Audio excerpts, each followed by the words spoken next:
I have the 3-button Veridian Cruise Control. I think this is the best modification you can make to your KTM 390 Adventure.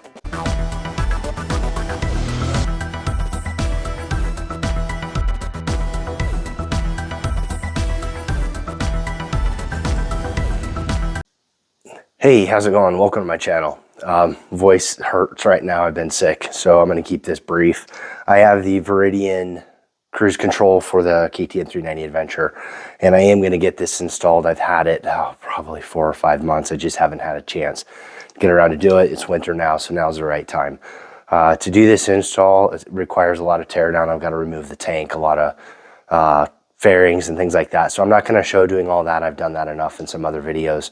So what I will do is get all that stuff taken off, and then I'll go through the steps of getting everything plugged in. It should basically just be plug and play, and getting the wires routed to connect up to the CAN bus assembly under the seat. So this, other than the tear down and put back together, it should be fairly straightforward. So I'll get started on that, and I'll show you what I can as I go. But as I had mentioned in the intro, I do think that adding a cruise control to this bike, especially if you do a lot of wide open road riding, if you live out west in the western United States, you got a lot of straight long roads, this is going to be a great addition. It makes riding a little more comfortable and less fatiguing for a day-long ride. The other thing is I can ditch the throttle lock and get to something that's more reliable.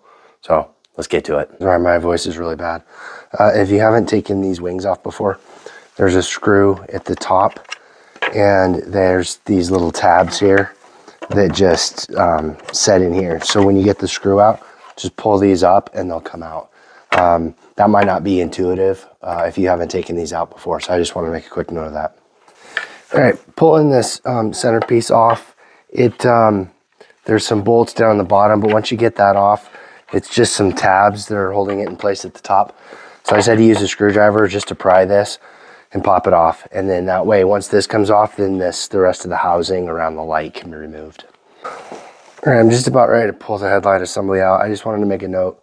There's a number of screws on both sides that are helping hold this thing together and hold the headlight in place. And then I also missed, there's 2 screws on the display. There's a lower one, and that was keeping me from being able to split this apart. Once you get that split apart, the headlight just comes out.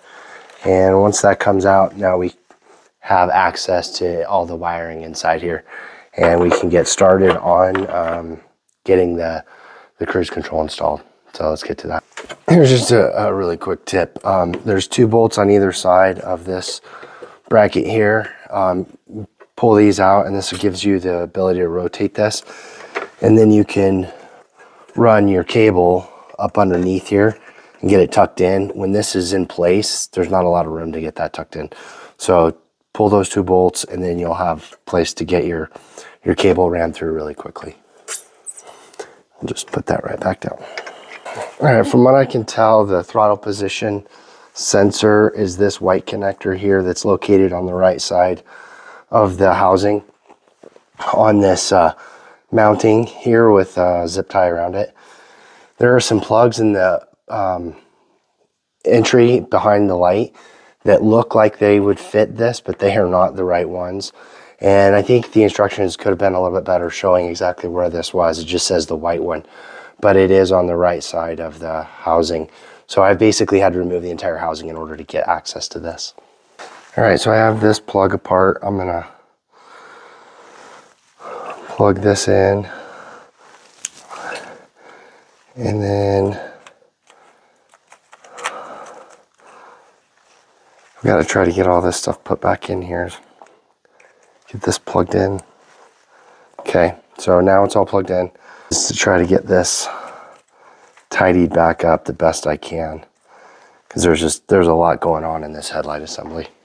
I have the headlight assembly put back together, and I have to say that this was really incredibly difficult to get it all put back together. Adding that little bit of a harness for the cruise control, and then just with the limited space in there, I used a lot of 4-letter words because I was getting incredibly frustrated trying to get the light set in properly and be able to get all the screws put in, and then get the the housing, the plastic all shrunk back and put together. So if you're going to do this yourself, just know that if you have any issues like I did, you are going to have some frustration getting this put back together. Just deal with it, work with the wires back and forth. I didn't film any of it because of the 4-letter words I was using, trying to get this reassembled. So just know that there will be, there may be some challenges trying to get that. But with all that being said, I'm pretty much done putting it together. I need to mount the switch on the handlebars, but I have some other wiring. I'm putting another Apple CarPlay, and Google Auto device here. So I'm going to finish up that before I get everything put back together and go do the test ride. It's really just to tear down and put back together, but it takes up a lot of space in that housing. So just keep that in mind. Just finished my test ride on the bike with the brand new Veridian Cruise Control. It was incredibly windy, so I don't think the helmet footage is going to come out. So I'll just talk about it here and be able to do some B-roll on that helmet footage. I have to say that it immediately just really changes the feel of this bike. Man, I wish I had done this, you know, when they first came out. And I think maybe I would have been completely content just riding this bike forever. I use cruise control all of the time. Any stretch of highway that's more than a mile or two, I always set it just because it's a little bit more comfortable. It's more relaxed. I tend to either go way too fast if I don't use cruise control, or I tend to look around and go too slow. So that way I know I'm going the speed limit.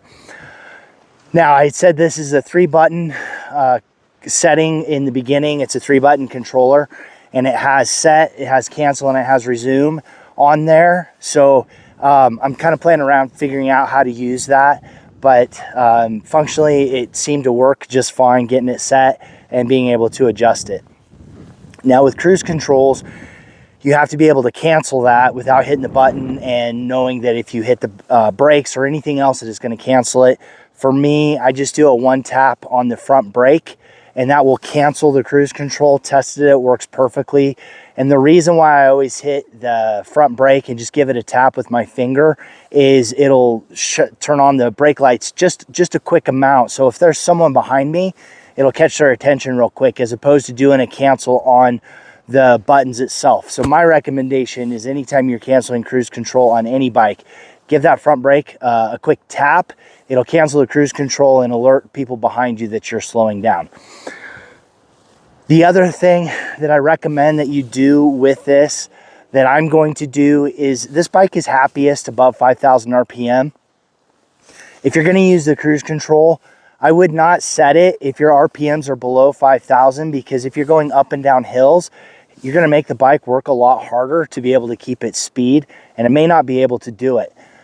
But I was going up and down hills. I was doing 55 miles per hour. I left it in 5th gear. I was around 5,500 RPM and was able to adjust perfectly going up and down those hills without problem. Now, maybe normally if I wasn't using cruise control, I'd put it in 6th gear just to cruise, but to go up the hill, if I wanted to maintain speed, I would likely either be giving it full throttle or dropping a gear anyway. I think the only time I'll have it in 6th gear using cruise is if I'm doing 65 miles per hour or faster, and then the RPMs are in that higher range that I want to be in. So that is one of the 2 recommendations I have, is tap the front brake and set the cruise control with your RPMs above 5,000, preferably around 5,500. The engine will be more responsive. You're closer to the peak torque and horsepower curves where the engine really runs strong and is better off. So if you try using cruise control and you're going to be in that 3,000 to 4,000 RPM range, you're going to be very unhappy with the performance of the bike. I really even think between 4,000 and 5,000, there's going to be times where you're just not happy with it. So keep the RPMs up. Overall, the installation, taking the light apart, that was a huge pain in the butt.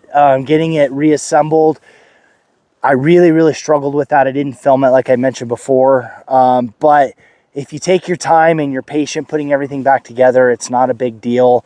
I had some other wiring I was doing in there to put in an Android Auto and Apple CarPlay, so that added some additional wiring in there. Overall, I think if you have this bike and you're looking for modifications or if you're doing any type of travel that is going to be, you know, day-long trips or multiple day trips, I can't recommend enough. Just spend the money, put the cruise control on. You will not regret it. Now, the best part about this whole thing is I get to remove the Atlas throttle lock as soon as I get back into the garage, and that is done. So if you made it to the end, thanks for watching.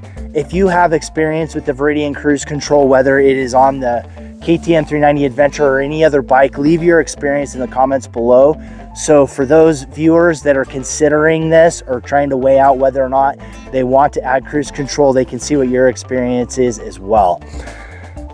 Remember, you can always make more money, but you cannot make more time. So get out and do that ride you're thinking about, especially as we're into the new year. Thanks for watching. Get out, do some riding, ride safe, and I will see you out there. Frankly, I use cruise control all the time. It doesn't matter how fast I'm going. I'm doing 33. I use cruise control.